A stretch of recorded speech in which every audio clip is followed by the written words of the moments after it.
چلیے شروع کرتے ہیں اور میں آپ کو ایک اوریجنل لطیفہ سناتا ہوں. چلو. انجینئر محمد علی مرزا صاحب ایک مسلسل حالت جنگ میں ہیں. ایک ایک کر کے وہ ان لوگوں سے سینگ پھنساتے ہیں. ان سارے لوگوں کا علاج میرے پاس ہے. یہ بیچارے ممی ڈیڈی لوگ, مفتی مینک ہو گیا, نعمان علی خان ہو گیا, یہ بیچارے برگر کھانے والے لوگ, یہ تے چڑیلاں جے ایڈی وڈیاں بلاواں جے, ہاں انہاں واسطے وڈے لیول دی بلا چاہیے. ہاں جو روایت پسند ہیں, جو اسلام کے کوز کے لیے لڑ رہے ہیں, جو اسلام کے کوز کے لیے لڑ رہے ہیں. اب دین کا کام صرف یہ ہے کہ میں نے مرنے سے پہلے ایک کلپ انجینئر کے خلاف ضرور بنانا ہے. اور دوسری طرف جو فیمنسٹ ہیں, جو ٹرانسجینڈرز ہیں, ایتھیسٹ ہیں, قادیانی ہیں, یہ مشترکہ طور پہ ان کی آنکھ کا تارا بنے ہوئے ہیں. تبول اعوذ باللہ تعالی, لعنت ہے جھوٹوں کے اوپر. اور ہم دیکھیں کتنا حوصلہ رکھتے ہیں کہ تم سب کو مسلمان سمجھتے ہیں. And people have to understand کہ اس آدمی کی گیم کیا ہے. اب دیکھیں کہ صاحب فرماتے ہیں کہ میں فرقے بازی کے خلاف ہوں. میرے بھائی, مسلمانوں کا واحد اگر کوئی مسئلہ ہے نا بڑا, تو فرقہ واریت ہے. میں یہ بات آن ریکارڈ کہنا چاہتا ہوں. ہاں لاکھوں لوگ لچ تل رہے ہیں, آپ بھی تل رہے ہیں, مجھے کیا فرق پڑتا ہے. پاکستان میں انجینئر محمد علی مرزا سے بڑا فرقے باز کوئی نہیں ہے. کھاؤ ماں قسم. مجھے دوبارہ کہنے دیجیے. اب میں نے کہا یا اللہ مارے گئے, آج میری شامت آ جڑی ہے. انجینئر سے بڑا فرقے باز آدمی کوئی پاکستان میں نہیں ہے. یہ میں نے دعویٰ کر دیا. یہ آپ کا جو دعویٰ ہے یہ بالکل غلط ہے. سرکار, انجینئر کے فرقے کی مسجد ذرا کہاں ہے, ذرا ہمیں بھی دکھائیں. چندہ بک کدھر ہے, مدرسہ کدھر ہے, کوئی نہیں. یار فرقوں کی نشانیاں ہوتی ہیں نا, ایک نشانی بھی میرے اندر نہ پائی جاتی ہو, وہ تمام بری چیزیں جو کل تک تو بڑی اچھی تھیں اب میری وجہ سے بری لگنا شروع ہو گئی, کیونکہ میں نے بتایا کہ یہ آپ لوگوں کا پیسہ بٹور کے اپنے اوپر لگا رہے ہیں. تو آج وہ کوئی ایک چیز بھی میرے اندر موجود نہ ہو, الٹا ہم آپ کے پیچھے نمازیں پڑھیں, آپ کو چندے دیں, پھر ہمیں کس طرح فرقہ کہیں گے آپ. ہم لوگوں کو قرآن و سنت کے ساتھ جوڑیں, آپ لوگ اپنے بزرگوں کی کتابوں کے ساتھ جوڑیں. تو یہ میں وقتاً فوقتاً اس لیے باتیں ریپیٹ کرتا ہوں تاکہ ہمارے جو اسٹوڈنٹس ہیں نا ان کو اپنا ویژن بالکل کلیئر ہونا چاہیے. ان کے اوپر ٹائم ضائع کرنے کی ضرورت نہیں. عام عوام ماشاءاللہ اتنی کروڑوں میں ہے جو بات سننے کے لیے تیار ہے, خصوصاً جو باہر کے ملکوں میں لوگ بیٹھے ہوئے ہیں نا, وہ تو یقین کریں پاکستان کے علماء اور ان کے فرقوں کو اتنی حقارت کی نظر سے دیکھتے ہیں کہ آپ کی سوچ ہے. تو وہ خود بخود انہیں اندازہ ہو جاتا ہے کون بندہ قرآن و سنت کے مطابق چل رہا ہے اور کون جو ہے وہ اپنے بزرگ بابوں کی تعلیمات کو لے کے چل رہا ہے. تو اللہ کا شکر ہے یہ دعوت کا کام دن بدن پھیل رہا ہے. اللہ تعالیٰ نبی صلی اللہ علیہ وآلہ وسلم کی ختم نبوت کی برکت سے اس دعوت کے کام کو دن دگنی اور رات چگنی ترقی عطا فرمائے. آمین. Now let me make a case. Purely logical, rational basis پہ. ٹھیک ہے جی.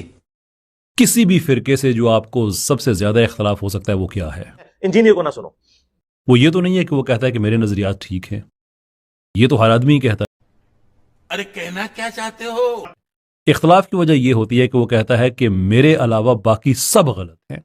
حالانکہ آدمی کہے نا کوئی کہ میرے نزدیک میں ٹھیک ہوں, دوسرے کے نزدیک وہ ٹھیک ہوگا, دیٹس فائن. ہم ہی لوگوں کو یہ کہہ رہے ہیں کہ علماء سے جا کے پوچھو. اس پلیٹ فارم کے علاوہ کوئی پلیٹ فارم کوئی روئی ارتھ پہ موجود ہے جو یہ کہتا ہو کہ ساروں کو سنو, پھر ہمیں بھی سنو اور فیصلہ کرو. انجینئر صاحب کے جو اسٹوڈنٹس ہیں ان کو میں اسپیسیفکلی انوائٹ کروں گا, باقی سب کو بھی کہوں گا چلو کہ مجھے بتائیں کہ کیا انجینئر مرزا صاحب کا ایگزیکٹلی یہی موقف نہیں ہے کہ میں ٹھیک ہوں, میرے علاوہ سارے غلط ہیں. نہیں. آپ بھی تلاش کریں, میں بھی تلاش کرتا ہوں. رین کارپوریشن مفتی صاحب نے بڑی تفصیل کے ساتھ سمجھایا اپنی لائیو سٹریم میں کہ ان کو کیسے لوگ چاہیے اور یہ آدمی کس طرح سے ان کے ساتھ کام کر رہا ہے, اور یہ آدمی کس طرح سے ان کے ساتھ کام کر رہا ہے, اور یہ آدمی کس طرح سے ان کے ساتھ کام کر رہا ہے. رکو ذرا, صبر کرو. آج بھی لوگ انجینئر کی باتوں کی بات کرو, کہتا ہے نہیں اس نے تو فرقے بازوں کی دکانیں بند کی ہوئی ہیں, حالانکہ اس سے بڑا فرقے باز آدمی کوئی نہیں ہے. نہیں, انہوں نے نیا فرقہ نہیں بنایا. انہوں نے قادیانیت کی سپاہگیری کی ہے. انہوں نے جدیدیت اور رین کارپوریشن کی سپاسالاری کی ہے. رین کارپوریشن مفتی صاحب نے بڑی تفصیل کے ساتھ سمجھایا اپنی لائیو سٹریم میں کہ ان کو کیسے لوگ چاہیے اور یہ آدمی کس طرح سے ان کے ساتھ کام کر رہا ہے. رین کارپوریشن کی سپاسالاری کی ہے. زور سے بول کے لوگوں کو اسکیمیں. رینڈ کارپوریشن کا آپ نے سنا ہے؟ نام سنا ہے میں نے. اچھا, تو اپیرنٹلی رینڈ کارپوریشن کوئی ہے کارپوریشن جو کہ مسلمانوں کے خلاف کام کر رہی ہے. نٹ شیل میں یہ ہے, ڈیٹیل بعد میں جو لوگ دیکھنا چاہتے ہیں گوگل کر لیں کہ وہ کیا کرنا چاہتے ہیں. سنتے ہیں اس طرح کی باتیں, اس طرح کی بہت ساری باتیں سنتے ہیں. کوئی رینڈ کارپوریشن کہتا ہے, کوئی امریکی حکومت کہتا ہے, کوئی پتہ نہیں اور بھی کچھ طرح کے الفاظ ہم سنتے رہتے ہیں. تو یہ کہنے والوں کو حق ہے اس کا, وہ یہ بات کہیں. متنفر کروانے کی کوشش کرتے ہیں اور مجھے کوئی فرق نہیں پڑتا. اور دنیا میں دیکھیے ارادے عمل کا امتحان ہے.